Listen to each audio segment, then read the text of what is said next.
어제 말씀에서 사도는 자신이 새 언약의 일꾼이 되었음을 고백하였습니다. 새 언약의 일꾼이 된 것이 너무나도 감사합니다. 사도에게는. 그래서 오늘 말씀을 보게 되면요. 1절 말씀을 이렇게 시작합니다.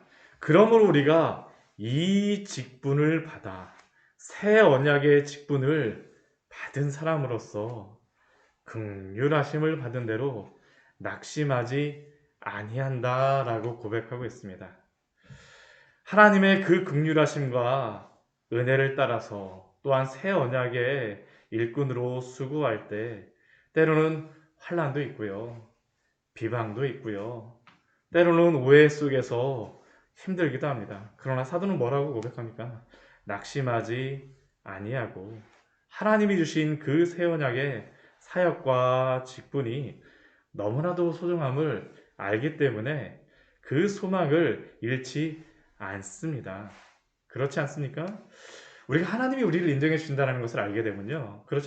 그 하나님이 주신 그 우리를 인정해 주시고 사랑해 주시고 또한 우리에게 주신 그 사명의 가치를 알기 때문에 하나님의 그 은혜를 알기 때문에 때로는 주변의 사람들이 인정해 주지 않는다 할지라도 환경이 따르지 않는다 할지라도 상관없이 낙심하지 않습니다.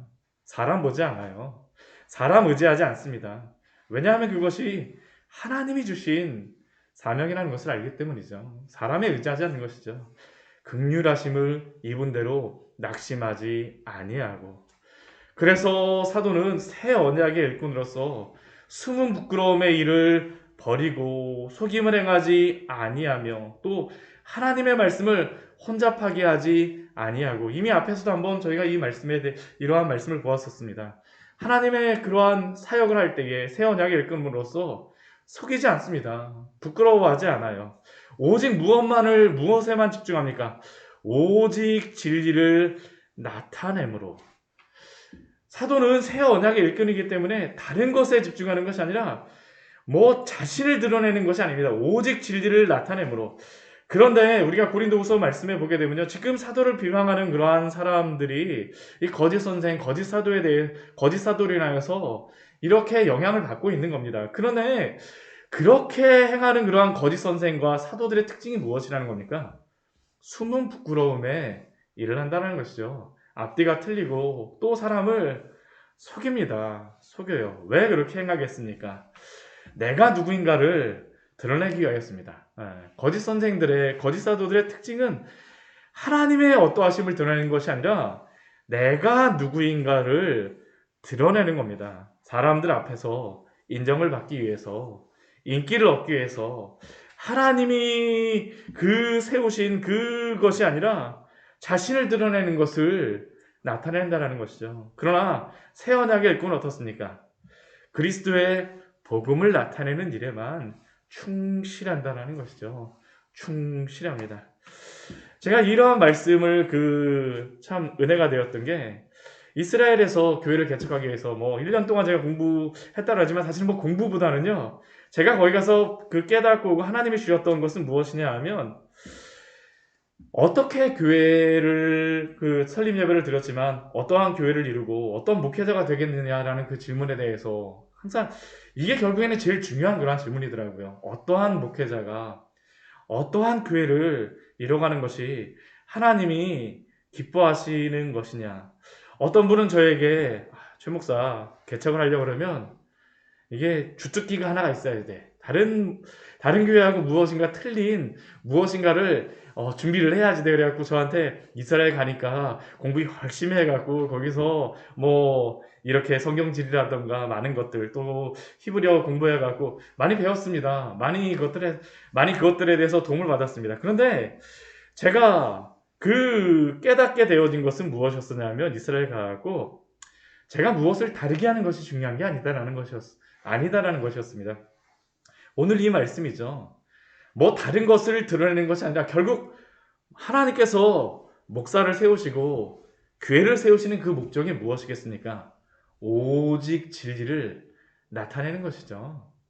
교회 자체가 유명해지거나 목회자 자체가 유명해지거나 성도도 동일합니다. 우리가 하나님의 백성으로 성도로 살겠다는데 우리를 나타내는 것이 아니라 하나님의 진리를 나타내는 것이 바로 성도에게 주어진 가장 중요한 사명이며 가장 중요한 것이다라는 것이죠. 오늘 사도가 바로 그것을 말하고 있습니다. 오직 진리를 나타내므로 복음만을 전하는 것에 내가 충성을 다하고 있다는 것이다. 이것이 바로 사도가 이 고린도 교회 안에서 사역하는 가장 중요한 이유이죠. 왜 그렇습니까? 복음만이 영혼을 구원할 수 있습니다. 그리스도의 진리만이, 하나님이 주신 그 진리만이 영혼을 구원할 수 있기 때문이죠. 우리 3절 말씀에 보면 이렇게 되어 있습니다. 만일 우리의 복음이 가리었으면 망하는 자들에게 가리어진 것이라. 복음을 전함에도 불구하고 못 알아듣는 그러한 사람들이 있습니다. 왜 그럴까요? 아직까지 그 복음에 대하여서 깨닫지 못하기 때문입니다. 아직까지 그 복음을 듣기 위해서 영혼이 죽어 있기 때문이죠. 영적으로 죽어 있기 때문에 깨닫지 못하는 것입니다. 왜 그렇게 깨닫지 못하고 영혼이 죽어 있고 말씀을 잘 이해하지 못하겠습니까? 우리 4절 말씀을 보면 이렇게 말씀합니다. 그 중에 이 세상의 신이 믿지 아니하는 자들의 마음을 혼미하게 하여, 사단이 하는 일이 바로 그것이죠. 이 세상의 신, 그 믿지 않은 사람들의 마음을 혼미하게 하여서 하나님의 그 복음의 진리는 무엇으로 깨닫게 합니까? 진리가 아니라고 깨닫게 하는 겁니다. 진리가 아니라고 깨닫게 하는 것이죠. 저는 그래서 요즘에 코로나의 시대가 너무 마음이 아파요. 교회 안에 진리가 있음에도 불구하고 코로나로 인하여서 어떻게 되었습니까? 교회를 가게 되면 오히려 생명을 잃을 수 있다라고. 이게 오히려 잘못된 그러한 영적인 것으로서 혼미하게 한 것입니다. 혼미하게 한 것이에요. 이게 사단의 분명한 그러한 속이는 그러한 일들이 있는 것이죠. 거짓으로 믿지 않는 사람들의 마음을 혼미하게 하는 겁니다. 왜 그럴까요?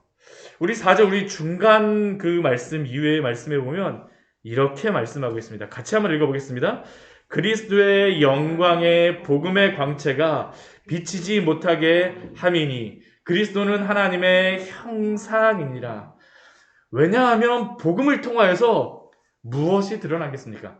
그리스도의 영광의 복음의 광채가 믿지 않는 사람들에게 쫙 비치게 되면 어떻게 할까요? 깨어나는 겁니다. 깨어나는 거예요. 이것을 못하기 위해서 어떻게 하든지 가리는 것이죠. 그래서 우리 3장 말씀해 보게 되면 수건으로 가린다, 율법을 지키면 구원을 받게 된다 하면서 사람들로 하여금 깨닫지 못하게 하는 겁니다. 혼미하게 함으로 말미암아 그리스도의 영광의 복음이 비치지 못하게 하기 위해서 사람들로 하여금 하나님 안에, 그리스도 안에서 살아나지 못하도록, 죽었던 영혼들이 살아나지 못하도록, 이게 바로 사단이 혼미하게 하는 것이죠. 그래서 사도는 무엇만을 위하여서 자기가 수고하겠다라고 합니까? 우리를 전파하는 것이 아니라 오직 누구만을 전파하기를 원합니까? 오직 그리스도 예수의 주되신 것. 오직 그리스도가 주되신 것. 그리스도만이 구원이시라는 것을 전하기를 합니다. 자신을 전하기를 원하지 않아요. 자신이 드러나거나 내가 얼마나 말을 잘해요, 편지를 잘 씁니다, 저를 이해해 주세요, 그게 아닙니다. 사도가 지금 정말로 전하고 싶은 것은 오직 그리스도 예수의 주되신 것. 또 사도는 무엇을 그리스도가 주되신 것을 드러내기 위해서 어떻게 하고자 합니까? 예수를 위하여서 자신은 무엇이 되고자 합니까? 너희의 종이 되고자 합니다. 종이 되어주고자 해요. 우리가 설림 예배 때 우리가 들었던 말씀이 바로 이것이지 않습니까? 요한복음 12장 24절의 말씀. 내가 진실로 너희에게 이르노니 한 알의 밀이 땅에 떨어져 죽지 아니하면 한 알 그대로 있고 죽으면 많은 열매를 맺느니라. 사도는 오직 예수 그리스도의 주되심과 복음 전파하는 것을 위하여서 기꺼이 자신은 종이 되고자 하는 겁니다.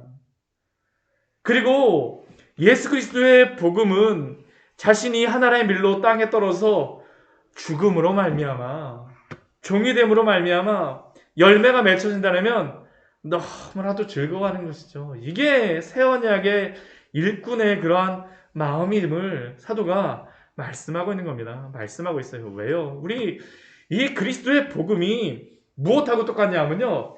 창조하는 것입니다. 이게 새 창조라고 이야기하는 게 6절 말씀에서 그것을 분명히 말씀하죠. 엄청난 기적입니다. 우리 6절 말씀 같이 한번 읽어보겠습니다. 어두운 데에 빛이 비치라 말씀하셨던 그 하나님께서 예수 그리스도의 얼굴에 있는 하나님의 영광을 아는 빛을 우리 마음에 비추셨느니라. 하나님이 천지 창조하시고 나서 제일 먼저 명령하셨던 그 창조의 말씀이 무엇입니까? 빛이 있으라 하심에 빛이 있었고 그 빛이 하나님의 보시기에 좋았더라.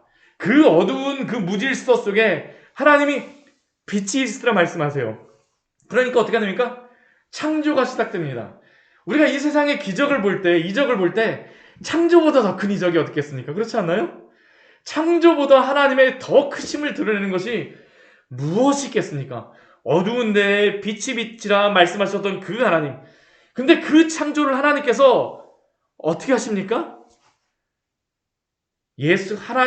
하나님께서 예수 그리스도의 얼굴에 있는 하나님의 영광을 아는 빛을 누구에게 비춰서요?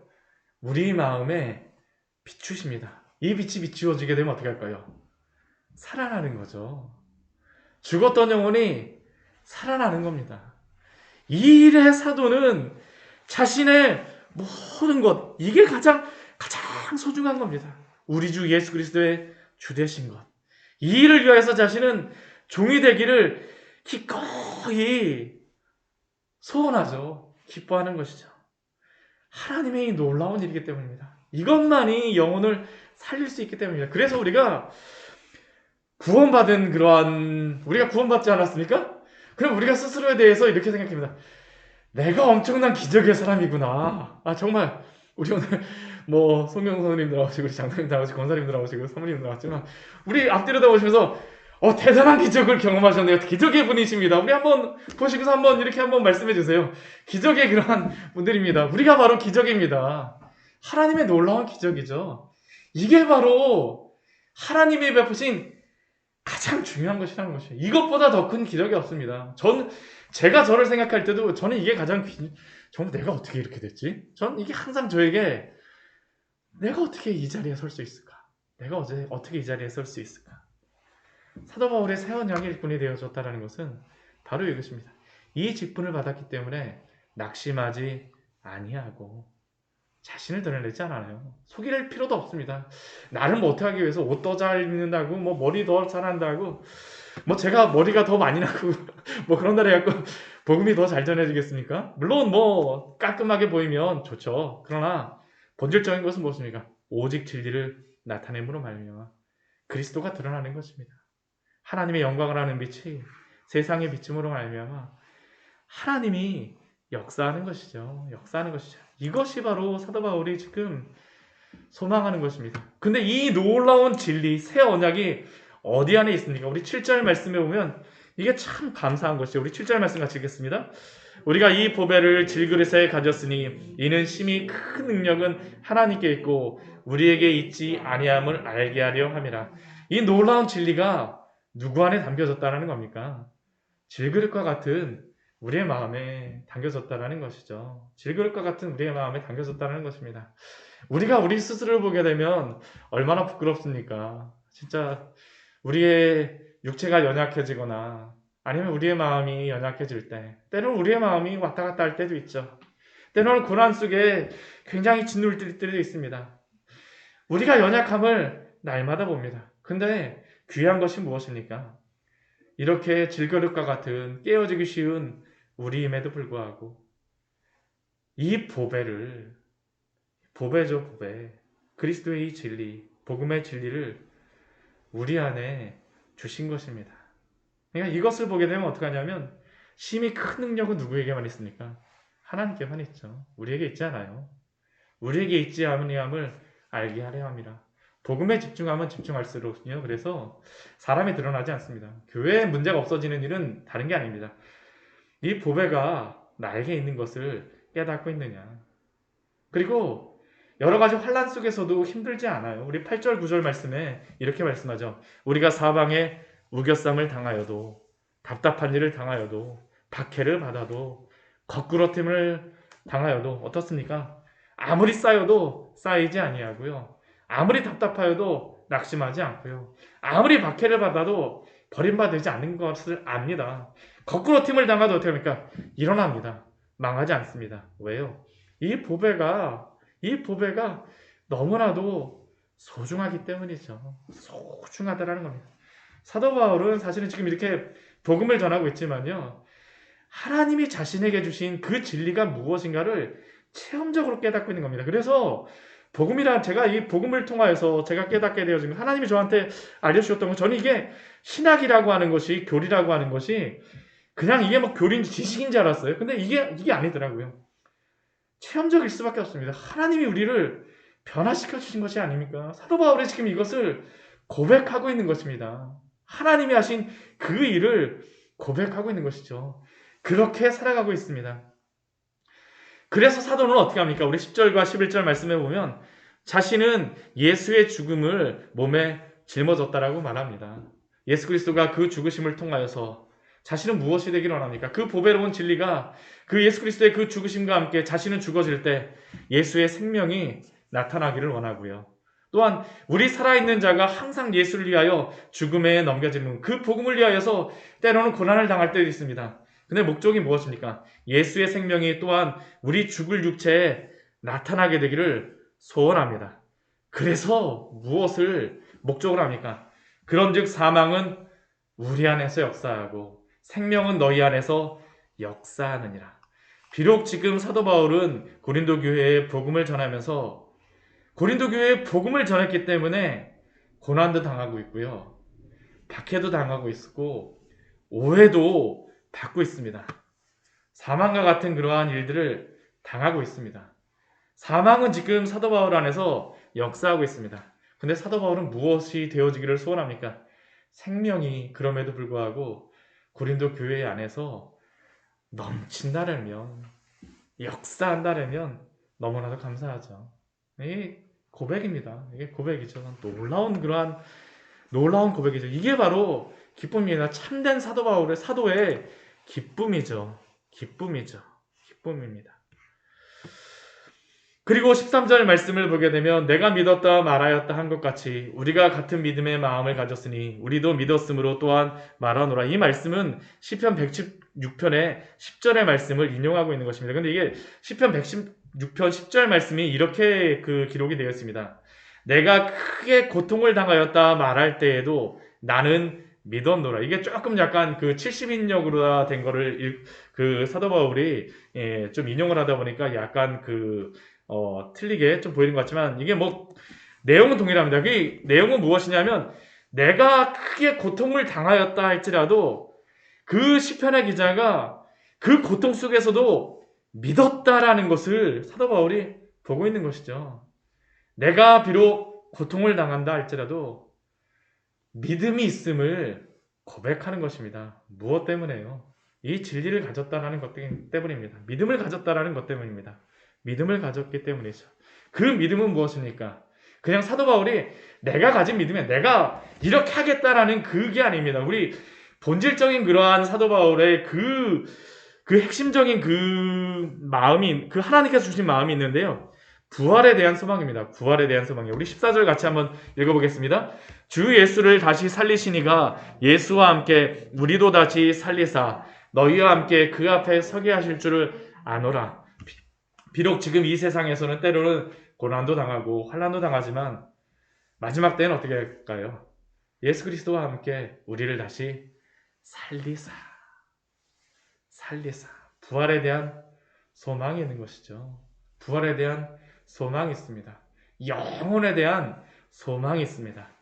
그러니까 16절 말씀 우리 오늘 4장 1절 말씀에서 그 긍휼하심을 입은 대로 낙심하지 아니한다라고 말하였는데요. 또 다시 낙심함에 대해서 말합니다. 그러나 이번에는 16절 말씀에 이렇게 고백을 하죠. 같이 읽겠습니다. 그러므로 우리가 낙심하지 아니하노니 우리의 겉사람은 낡아지나 우리의 속사람은 날로 새로워지도다.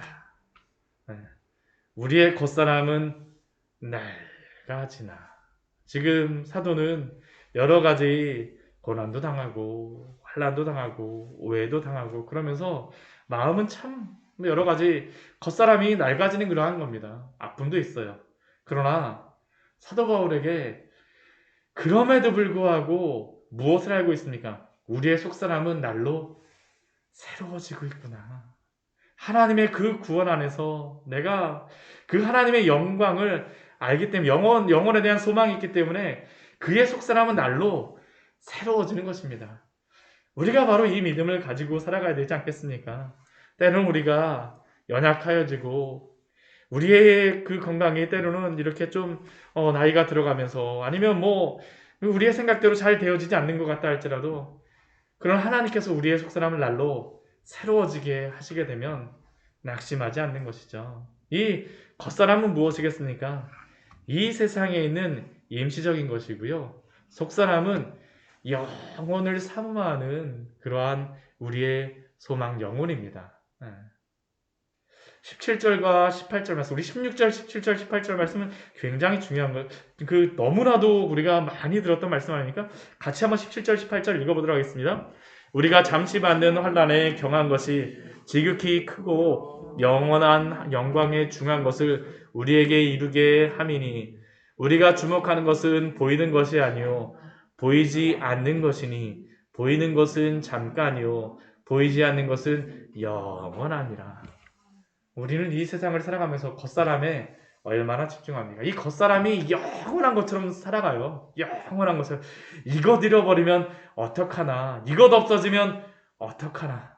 그러나 하나님께서 우리에게 주신 소망은 무엇입니까? 영원한 소망은 없어지지 않죠. 사라지지 않죠. 낡아지지 않습니다. 잠시 이 세상에서 우리의 겉사람이 받는 환난이 있는 것 같지만 그러나 우리에게는 영원한 그 영광에 중요한 것이 우리에게 이루어지는 것을 알기 때문에 이 세상에 주목하지 않습니다. 이 세상에 주목하지 않아요. 이 세상에 주목하지 않습니다. 오히려 보이지 않는 것, 하나님이 우리에게 주신 영원한 것을 붙잡기 위하여서 그것을 바라보며 소망하며 살아가는 것입니다. 우리가 이런 소망 가운데 살아갔으면 좋겠습니다. 살아갔으면 좋겠습니다. 정말로 이 소망 가운데 우리가 행하였으면 좋겠습니다. 코로나 때 참 답답하기도 하잖아요. 그렇죠? 답답하기도 하고 여러 가지 일들이 있지만 그러나 우리가 이 세상에 임시적인 것들에 집중하게 되면요. 이거 언제 지나가나. 그러나 하나님의 그 나라를 바라보게 되어지게 되면 영원한 것을 보기 때문에 지금 이 당하고 있는 이 고난조차도 일시적인 것, 지나갈 것이라는 것을 압니다. 그리고 하나님 신 영원한 것이 나에게 다가오고 있다는 것을 소망하게 되어지죠. 보이지 않는 영원한 것을 우리에게 주신 그 능력, 하나님의 그 놀라운 은혜를 오늘도 감사하며 살아가는 우리 귀한 성도님 되시기를 축원합니다. 같이 기도하도록 하겠습니다.